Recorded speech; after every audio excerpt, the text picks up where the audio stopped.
नमस्कार दोस्तों, स्वागत है आप सभी का आपके अपने YouTube चैनल सिंपल मार्ग में। दोस्तों, अगर आप हमारे व्हाट्सएप ग्रुप को ज्वाइन करना चाहते हैं तो डिस्क्रिप्शन में उसका लिंक दिया है, वहां जाकर आप हमारे व्हाट्सएप ग्रुप को ज्वाइन कर सकते हैं। नर्मदे हर। राजघाट से रवाना होकर 11 जनवरी 2027 के दिन पूज्य श्री ने शूलपाणी के जंगल में प्रवेश किया। राजघाट को नर्मदा परिक्रमा में दक्षिण तट के शूलपाणी जंगल का प्रवेश द्वार भी माना जाता है। उत्तर तट की झाड़ी का प्रवेश द्वार गरुड़ेश्वर को माना जाता है। शूलपाणी का जंगल नर्मदा की परिक्रमा में महत्व का स्थान है। माना जाता है कि बिना शूलपाणी के जंगल को पार किए परिक्रमा अधूरी है, क्योंकि एक मान्यता ऐसी भी है कि अगर किसी परिक्रमावासी को मां नर्मदा के दर्शन की प्रत्यक्ष या अप्रत्यक्ष अनुभूति होती है तो वह सिर्फ शूलपाणी के जंगलों में ही हो पाती है। साथ ही आज भी कई परिक्रमावासियों को इन जंगल के रास्तों में अश्वत्थामा, भगवान परशुराम, तात्या टोपे जैसे महापुरुषों के भी दर्शन होते हैं।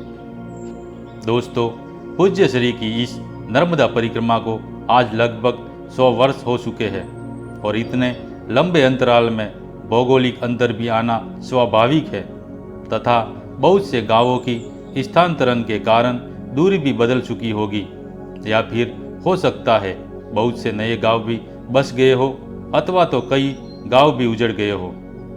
तो आपसे निवेदन है कि आज की परिस्थितियों के साथ तुलना ना करें।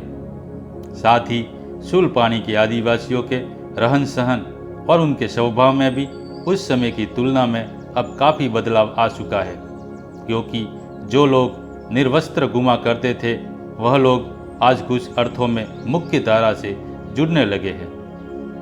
आप लोगों में से बहुतों के मन में ये विचार आएगा कि वाकई में क्या शूलपाणी के जंगलों के आदिवासी निर्वस्त्र रहते थे? तो उनको सिर्फ इतना ही कहूँगा कि आप 25-30 वर्ष पूर्व की मेघा पाटेकर जी का डॉक्यूमेंट्री वीडियो देख ले, जहां आपको बहुत से आदिवासी निर्वस्त्र या अर्धनग्न अवस्था में दिख जाएंगे। तो हम बात कर रहे थे श्री रंग अवधूत महाराज की नर्मदा परिक्रमा की। अब लगभग 125 किलोमीटर का पहाड़ी विस्तार था।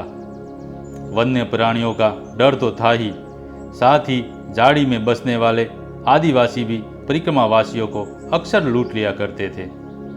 लूटते भी ऐसे कि तन पर कपड़े का एक धागा तक रहने नहीं देते थे। शूलपाणी का रास्ता अति विकट था। एक जगह स्नान करने नदी में उतर रहे थे, तभी पूज्य श्री का पैर फिसला और वे सीधे पानी के एक दर्रे में गिरे, जहाँ पानी की चक्री बन रही थी। चक्री में गिरने की वजह से पूज्य श्री भी किसी फिरकी की तरह गोल गोल घूमने लगे। तभी मां नर्मदा ने जैसे अपने हाथों से उठाकर किनारे की तरफ धकेला हो, इस तरह एकाएक पूज्य श्री किनारे पर आ गए। थोड़ा आगे जाने पर एक गिरनारी साधु से भेंट हुई। वह साधु आदिवासियों से मकाई मांग कर लाते और उसे सेक कर दोनों महात्मा खाते और आगे बढ़ते हुए बीजासन गांव के नज़दीक पहुँचे। यहाँ गौसद और नर्मदा के संगम में स्नान कर आगे बढ़े। रावण की बहन बीजासनी ने इस जगह पर भगवान शंकर की तपस्या की थी, इसीलिए इस स्थान का नाम बीजासन पड़ा। वहाँ से पूज्य श्री बोरखेड़ी गांव की तरफ आगे बढ़े।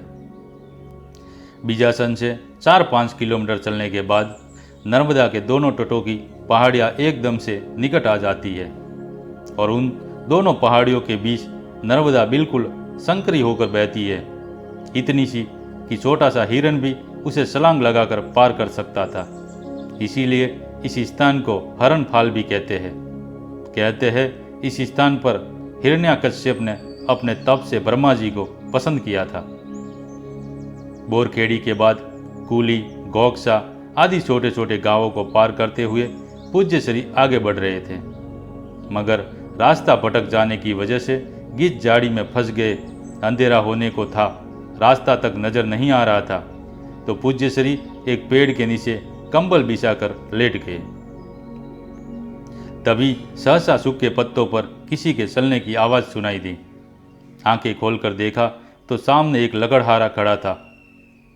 लकड़हारे ने पूज्य श्री से पूछा, परिक्रमा में हो बाबा जी? हाँ भाई। तो यहाँ जंगल में काल आने पड़े हो? भाई, क्या जंगल, क्या गांव, क्या शहर, सब भूमि गोपाल की।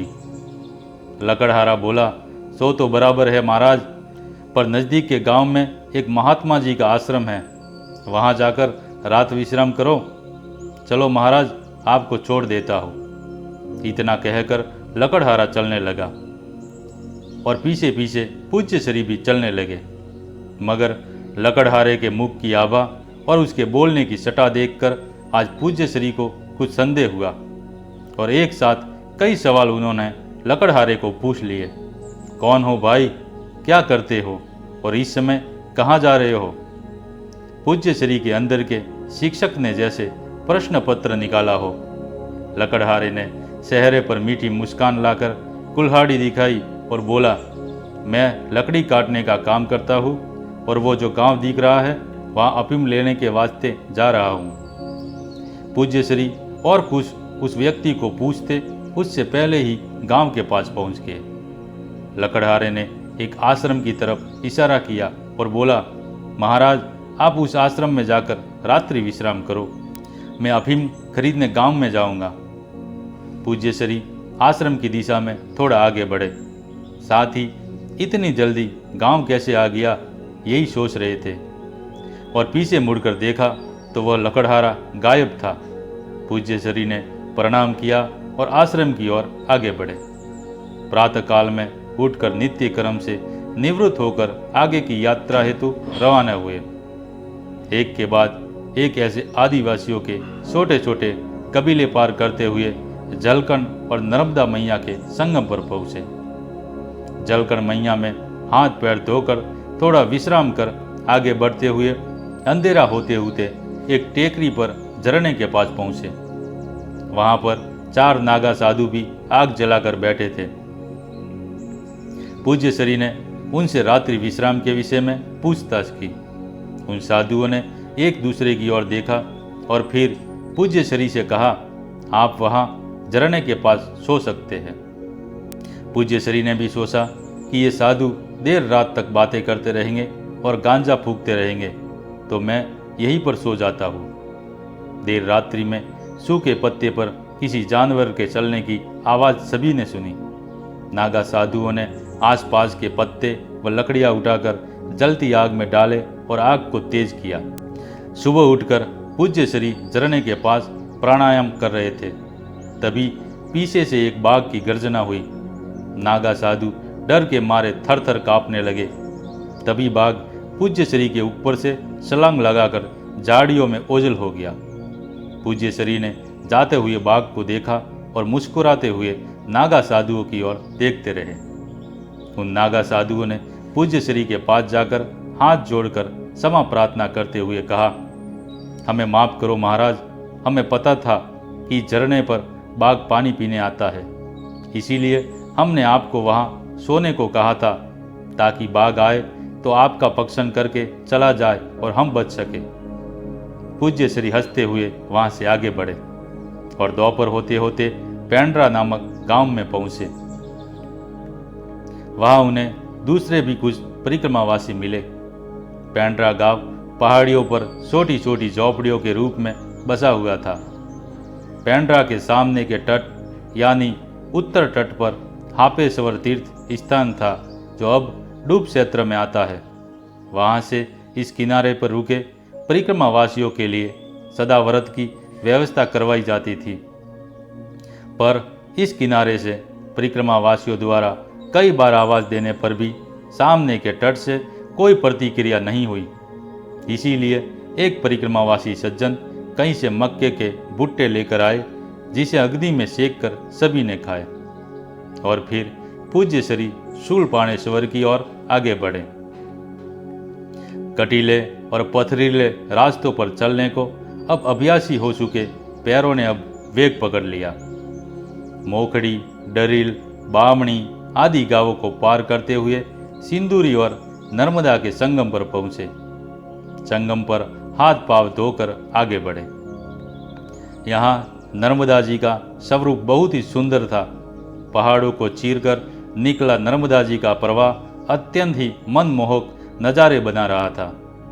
वहाँ से वे चिलमखेड़ी गांव पहुँचे। अब जंगल की भयानकता कम हो रही थी। थोड़ी बहुत बस्तियां दिखाई दे रही थी।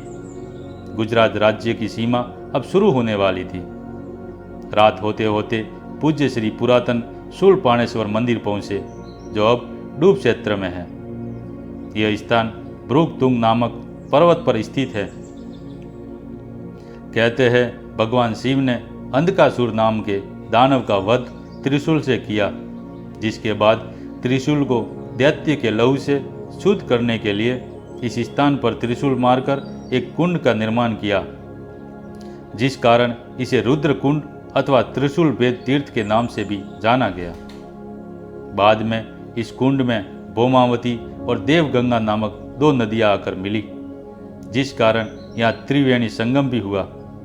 शिवजी ने अपने त्रिशूल से लकीर खींचकर कुंड के पानी को नर्मदा जी में मिलाया, जिस कारण इस स्थान को शूलपाणेश्वर के नाम से भी जाना गया। इसी स्थान पर भगवान विष्णु को महादेव ने सुदर्शन चक्र प्रदान किया था, जिस कारण इसे चक्र तीर्थ भी कहते हैं। दोस्तों, आगे की यात्रा अगले भाग में। नर्मदे हर। दोस्तों, अगर आपको हमारा वीडियो अच्छा लगा हो तो लाइक करें, अपने मित्रों में शेयर करें और हमारे चैनल को सब्सक्राइब जरूर करें।